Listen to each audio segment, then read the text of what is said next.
It has a chance to change lives. And you know, the stuff we do on a daily basis, very impactful. But $27 billion has the potential to take our impact to the next level. So we're going to go ahead and get started. I'm going to go through a slideshow on the Greenhouse Gas Reduction Fund. For short, it's called the GGRF. And then we're going to go into this panel discussion with my very distinguished guests up here. And we're just going to go into Q&A after that with the audience, okay? Yes? Can I suggest that we move this a little bit? Yeah. Move this. Okay. None of those people can see it.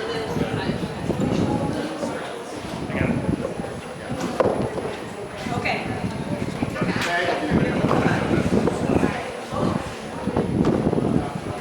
All right. Well then, let's go ahead and get started. So, this money is available to us because of President Biden's bills, right? President Biden's administration. The IRA, the Inflation Reduction Act, the bipartisan infrastructure bill. So what does that mean? 2024 is an election year. So if Biden doesn't get reelected, we all know what happened when Speaker Johnson, came in control of the House of Representatives, right? When he came into control, the first thing they tried to do was cut the green programs that Biden had helped champion.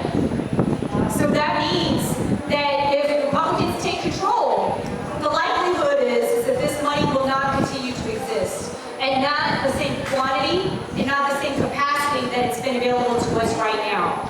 So it's very important that we recognize this and we start paying attention to this. Because one of the biggest parts of the IRA is the Justice 40 initiative. And Justice 40 says that 40% of all federal grants within the U.S. government should go to historically disadvantaged communities.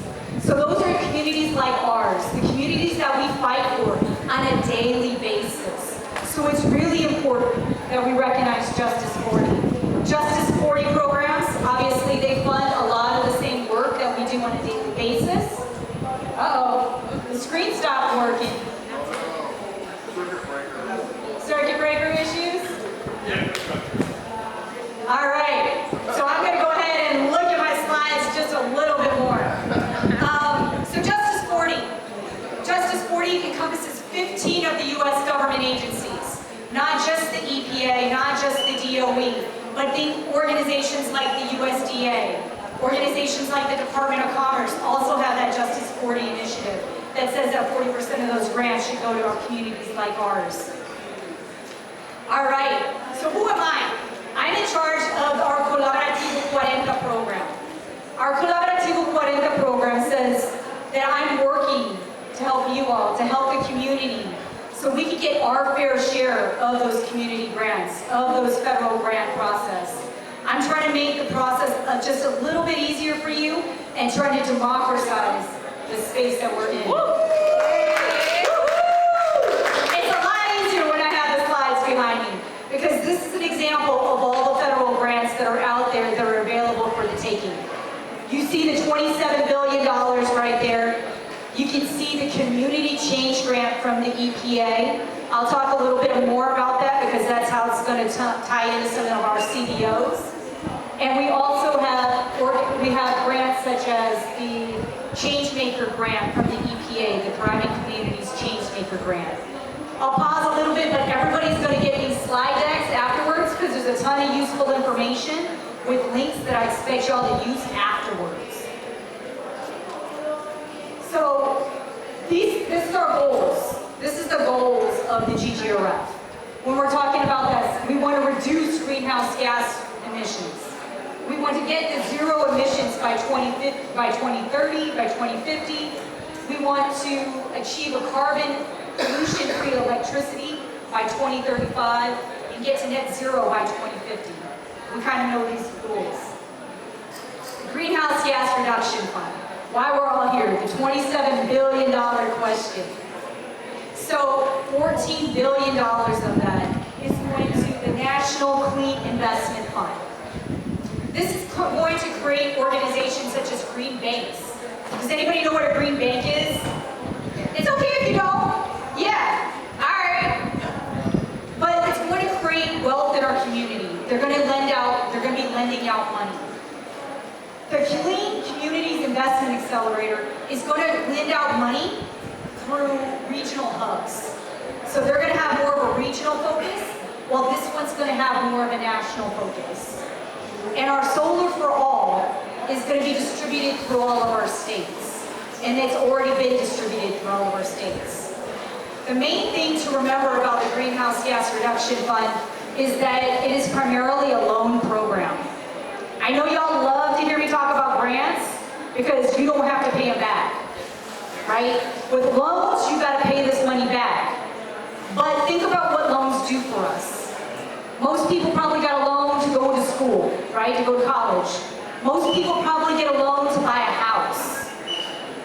But loans can also help us start a business in our community. You know, a lot of us live in banking deserts.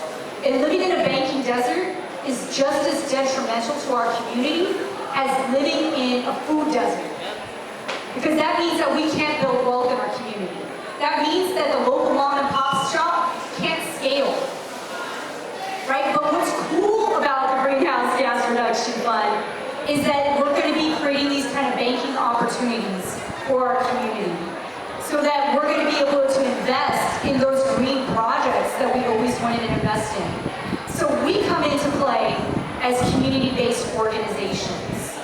But when you think about it, in order to scale what we really want to do in our community and get that impact, we have to have a public-private partnership. So we have to get that business community to take it to the next level so we can actually have the impact that we want to have. So that's the impact of making sure that we can go carbon neutral, right, from those previous slides. We have to have business on our side. We have to have community-based organizations on our side. We have to have you on our side. We have to have the community on our side. So how did this money get distributed, right? $14 billion is going to these three organizations. Three organizations with $14 billion, two of which are represented, three of which actually are represented right here.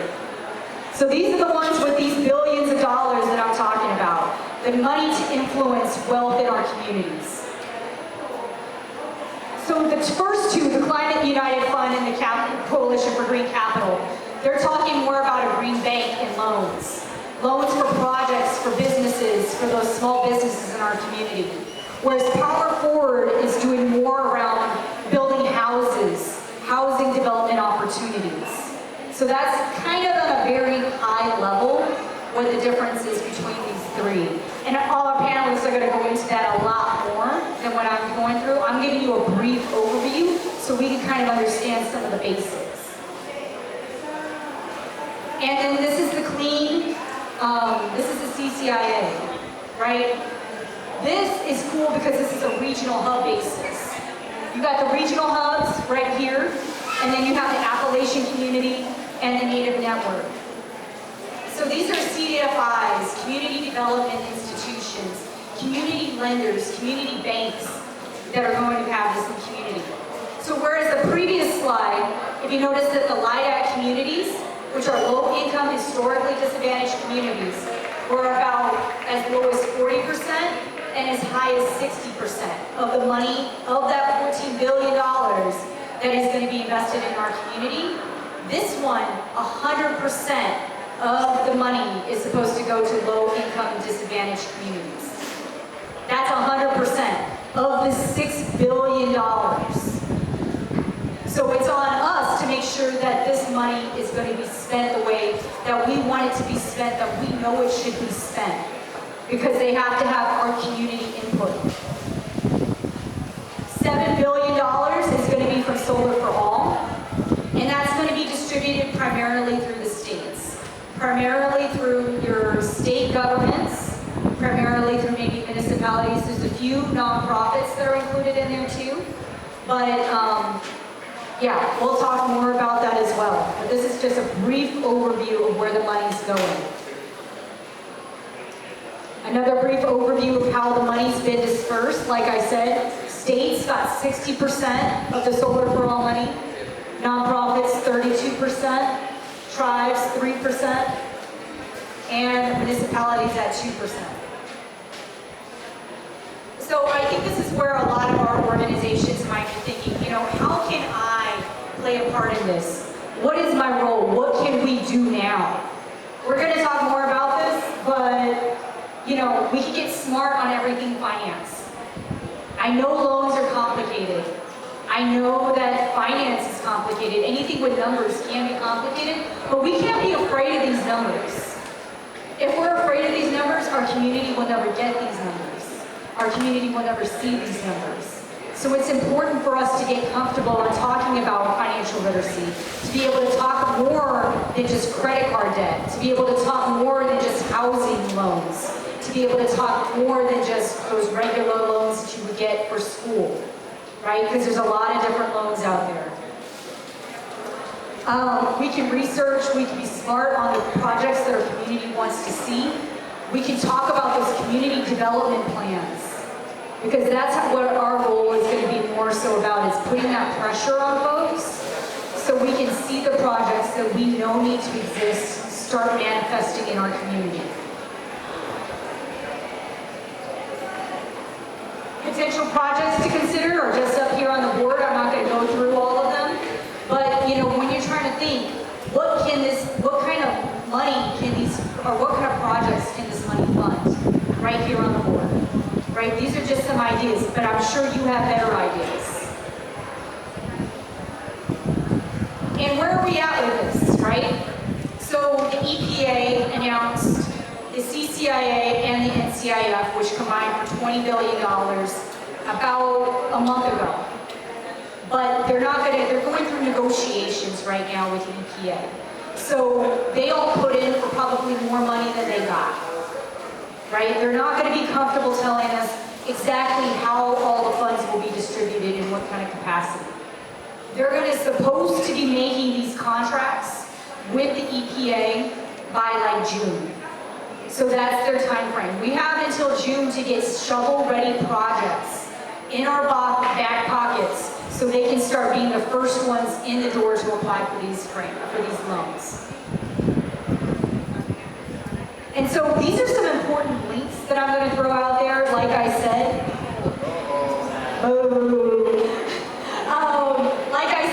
I will share this deck with everybody, but there's going to be a lot of important information out there, a lot of links to the webinar that the EPA has already had, a lot of links to sign up for these 8 organizations that got that $20 billion.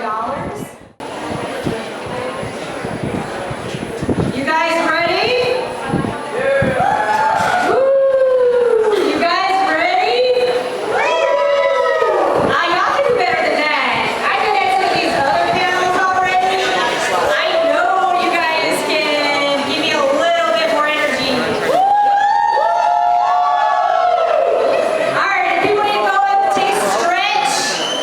Stretch, stand up and take a stretch.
transformative. This type of money is historic. This type of money has the potential to change communities' lives, has impact on wealth, not only for your generation, but generational wealth. We've been talking about generational wealth, right? And a lot of us, like, this is the reason why we've been historically maybe a little bit disadvantaged. But what we need to do is talk about how we can get this money and how we can keep it in the community and make sure it has the impact that it needs to have. Because impact is what we do, right? Impact is what we care about. Snap one down. Hello. No, okay, but I'm going to talk about it anyway, even if the slide deck don't want to agree with me. So, the reason why we have all this money is because of President Biden's bills, right? It's about the IRA, the infrastructure, the IRA, the Inflation Reduction Act, the bipartisan infrastructure bill. And one of the first things that Speaker Johnson did when he tried to when he took over the U.S. Congress is that he tried to get rid of a lot of the green programs. One of the first programs he tried to get rid of was the greenhouse gas reduction fund. He's trying to get, and the Republicans in general, when they've taken control, have one of the first things that have been on their mind have been to try to get rid of this type of funding resources. This means that this is an election year. So if our interests aren't represented, then we won't have this kind of funds moving forward. If we like these funds, then we've got to make sure that they are well represented in 2024. Woo-hoo!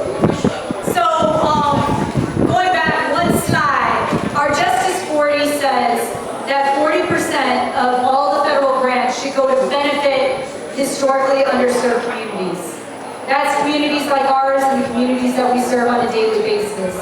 It's important that we represent these communities, and it's important that these communities get access to these funds. Justice 40 is influential across the federal government and influential across how federal grants are dispersed. And it affects 15 different agencies.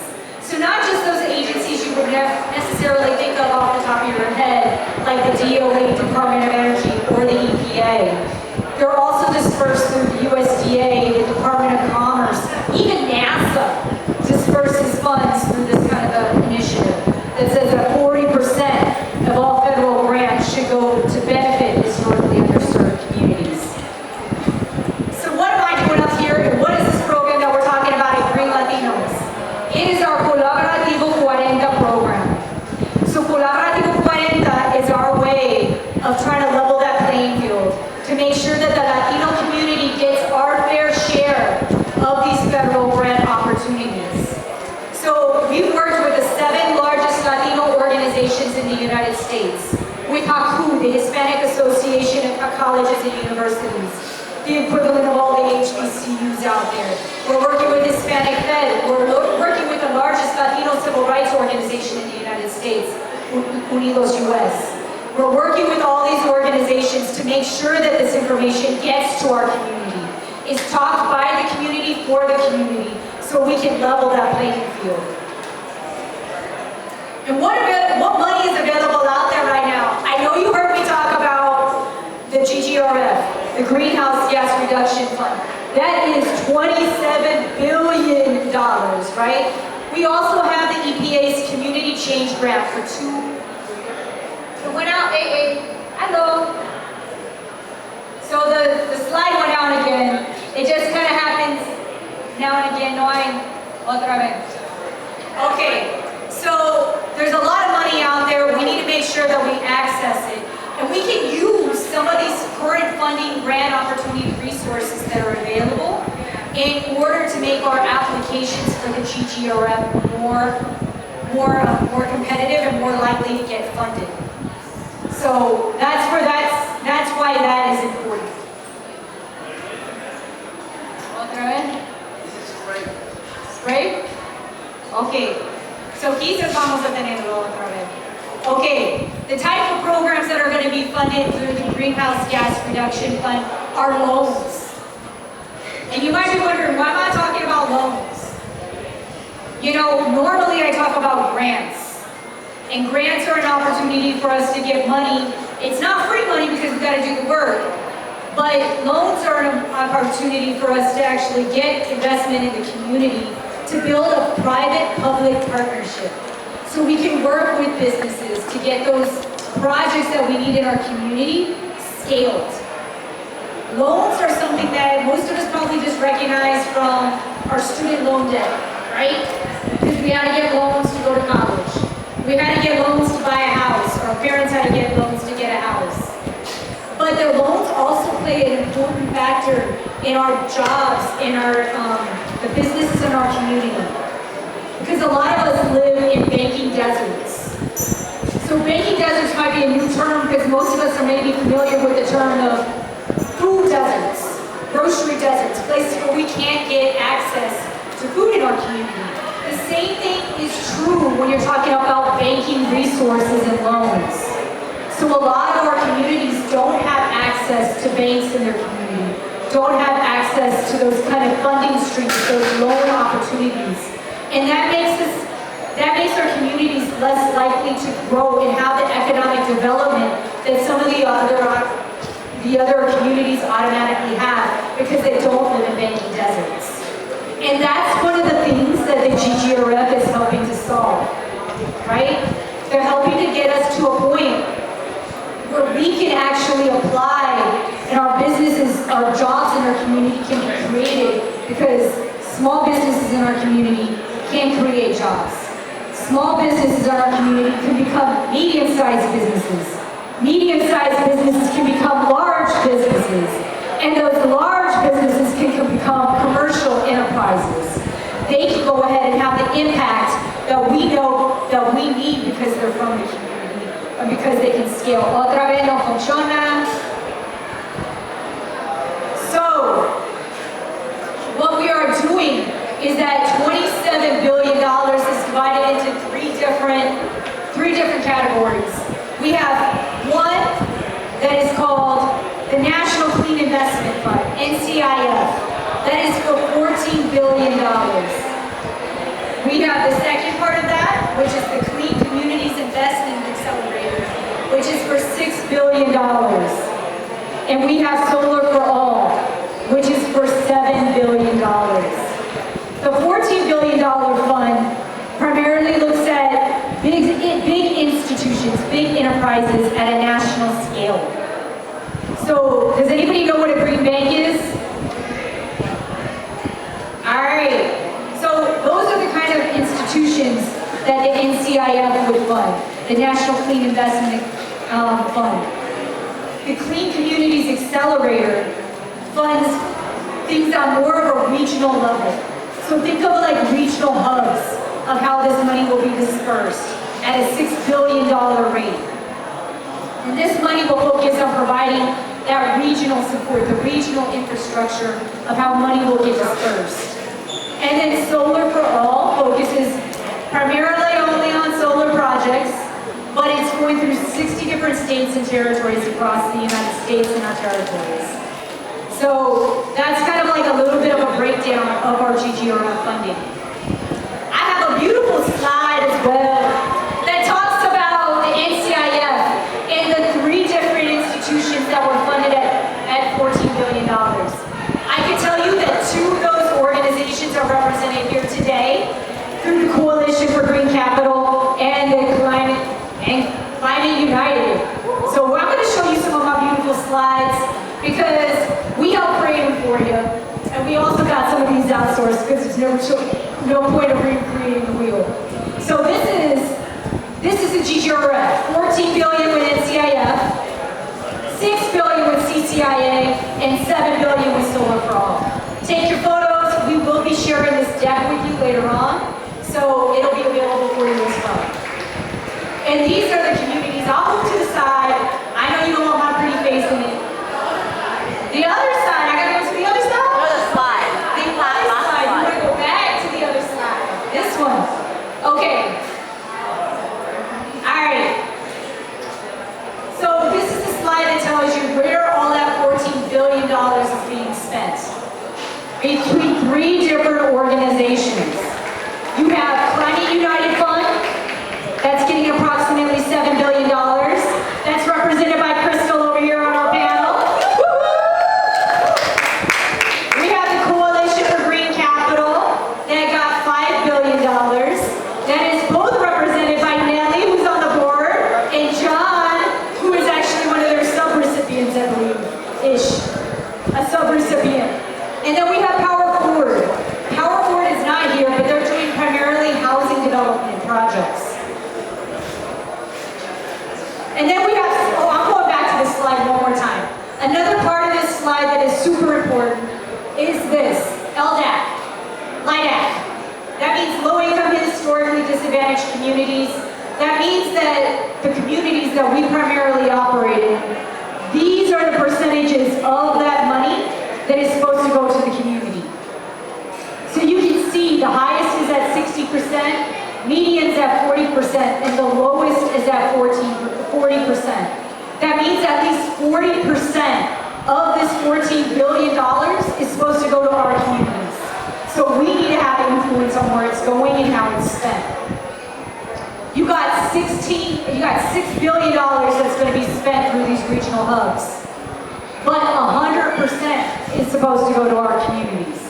So 100% of the $6 billion is supposed to be loaned out to our folks and our communities. And then Solar for All. That's $7 billion dispersed approximately between 36 states, 19 nonprofits, 4 tribes, and 1 municipality. So just kind of take that in. That's where you're going to have to go if you want Solar for All money, is through these institutions. But don't worry, we got links to help you get there. So we're going to talk a little bit more about this on the panel, but I wanted to provide you a brief overview of what our Latino CBOs can do now to prepare for these GGRF funds that are coming. So number 1, we can get financially literate. I know finance is kind of hard, numbers, math can be hard, but it's important that we talk about money, because if we don't know where the money's going, we don't know how the money's being spent, and we can't tell how it's impacting our community. So we need to get smart. We need to know what's happening with the funds, not be afraid of them. And we're going to help you do that through our Colaborativo 40 program as well. We need to go ahead and seek out capacity building opportunities. That means partnership relationships with businesses in the community that we know are doing green projects that we want to scale, that we want to see expanded. We need to go ahead and brainstorm on these projects. I know we're going to be talking about shovel-ready projects and the need for them, but there's also an opportunity to build those shovel-ready projects. And that's why we're here today. We're here to talk to you about how you can get these projects off the ground and how we can take advantage of these funds. And I think we just need to effectively communicate and engage with the community. And that includes community development plans with organizations and with businesses to make sure that they represent our interests and they represent the EJ movement as well. Projects. So you're thinking in your head, okay, there's $27 billion, what kind of projects can I do? These are the kind of projects that we can do. These are the kind of projects that we can think about. There's other ones. This is not meant to be an exhaustive list, but I wanted to get your juices flowing before we start getting into the panel. So where are we with the EPA and where are we with this money being dispersed? So has anyone ever gotten a federal grant? All right, we've got a few hands up in the audience. If you've gotten a federal grant, then you know that the money is not distributed as soon as they announce it. So what's happening is that those 8 organizations are talking to the EPA right now. They're negotiating their contract. They're negotiating how the money will be spent and what kind of resources, etc. They have their plan, but it will probably be adapted just slightly to accommodate a downspend. I can guarantee you all of them did not apply to the amount of money. Even if they got $7 billion, they probably applied for 14. You know what I'm saying? If they applied for 5, they probably at least applied for $7 billion. So, they're having to adjust their program and they're in negotiations with the EPA. They're not expected to, I think, finish negotiations until June to September, ideally June. But, you know, the government can sometimes be a little bit slow. But as soon as they're done negotiating, they're going to be looking for these shovel-ready projects. All right, so what kind of opportunities, what kind of links do I have? I have a beautiful slide with a lot of links, pero se fue otra vez. So, these links will tell you everything you need to know about the CCIA, the NCIF, and the Solar for All. They'll link you to the programs. They'll link you to the 8 organizations that received money, right? And so what I would like you to do if you're interested in pursuing these funds is to please click on those links and sign up on everybody's website. Sign up for more information, sign up to be a partner, sign up to get those spam emails that you maybe don't want, but you want to be knowledgeable about what's happening within all of those organizations so we can be available. All right, and then you notice over here in the corner, I have something labeled free assistance, because there are some free assistant opportunities for federal grants as well as for the GGRF and trying to get us to a good place. So I would look at the Just Transition Fund. Dream.org has their own business and CBO writing and cohort to help businesses to get to where they need to be. And the Environmental Protection Network also has templates that they provide to their folks, to anybody who's going to their website that needs like an idea of where to start, a template for their actual grant application, a template for their budget proposal, and getting us to the right place. So we'll share this with you afterwards, but this is a good resource for you to have as you're looking for how can we get involved with the GGRF, or how can we get involved with other grant opportunities that are coming up. Speaking of black and brown, they're out there. We know where they are. You do not have to go outside of you may have to go outside of your community, but you do not have to go outside of your minority entrepreneurs to get your projects done. All right, I think we're getting the axe on time right now. Or can I take one more? No, I gotta.